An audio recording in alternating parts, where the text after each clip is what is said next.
Bonjour à tous. Alors, vous savez que j'aime bien aller sur le terrain. Et pour une fois, c'est le terrain qui est venu à moi, puisque ici, vous êtes dans la salle du comité de direction qui a été un peu transformée à l'occasion. Et donc, je vais vous faire rencontrer les collègues qui ont inventé quelque chose qui va être très, très utile chez Infrabel.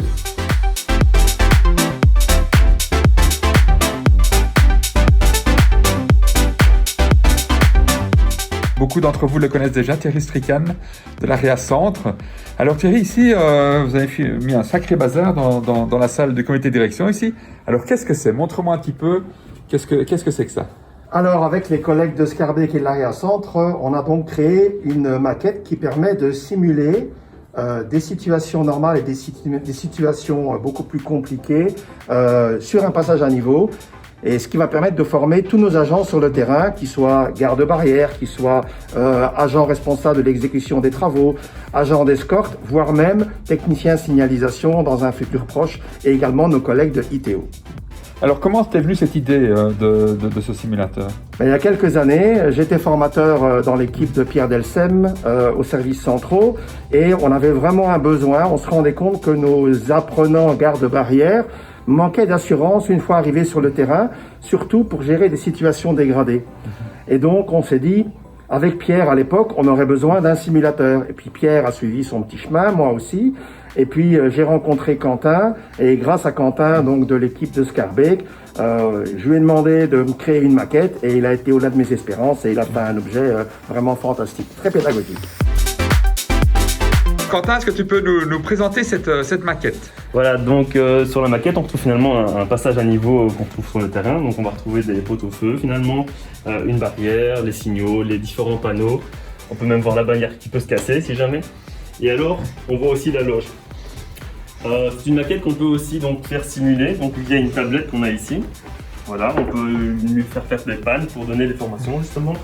Et alors, ce qui est pas mal, c'est qu'elle est synchronisée aussi finalement avec un écran qu'on retrouve derrière. Donc pour donner plusieurs formations avec une salle de 20 personnes ou de 10 personnes, voilà, donc ça c'est assez intéressant. Alors Karim, j'imagine qu'il y a eu beaucoup de travail derrière tout ça. C'était quoi le gros défi?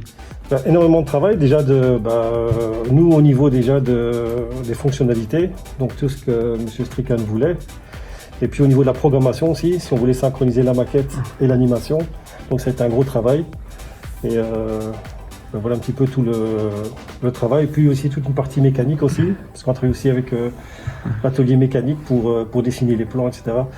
Donc c'était un gros challenge qui a duré quand même plus d'une année. Et un vrai travail d'équipe, là je vois tes deux collègues là derrière qui essaient de se cacher. Ils se cachent, donc, mais ça ne marche pas, on vous voit. Voilà. Donc Youssef pour tout ce qui est la partie mécanique, les dessins même en 3D. Et Pascal qui s'occupait vraiment de l'assemblage et tout ce qui est la partie câblage, toute l'électricité et la mécanique, donc lui aussi beaucoup. Et donc voilà, moi j'étais plus sur la partie programmation et un peu le développement. Et puis Quentin qui était un peu le chef d'orchestre.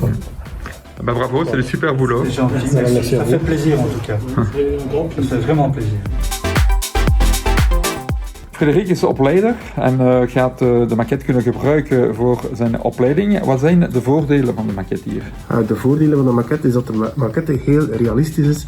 De mensen kunnen eigenlijk fouten krijgen, voorgeschoteld krijgen in het echt, in plaats van gewoon iets dat we tonen op een PowerPoint. Dus het is veel realistischer. Ze kunnen zelf acties nemen en alles op die manier beter bekijken en beter inoefenen.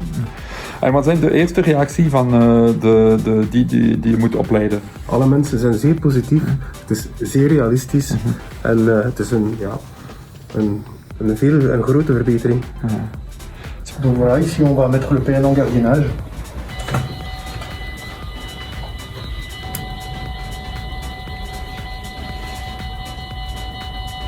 Et l'agent va pouvoir vérifier le bon fonctionnement de la procédure de fermeture, d'une part sur la maquette et également sur un écran didactique.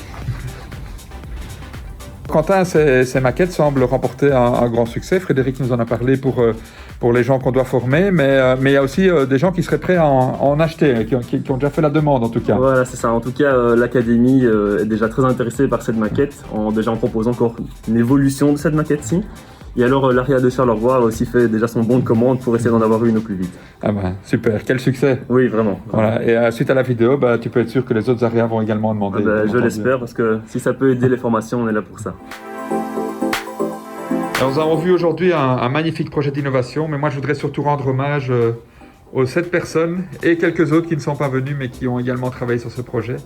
Voilà, des cheminots extraordinaires qui ont osé inventer, osé innover, pris le risque de peut-être échouer dans leur projet et qui ont magnifiquement réussi. Moi, ce qui m'a le plus marqué lors de cette rencontre, c'est vraiment leur état d'esprit.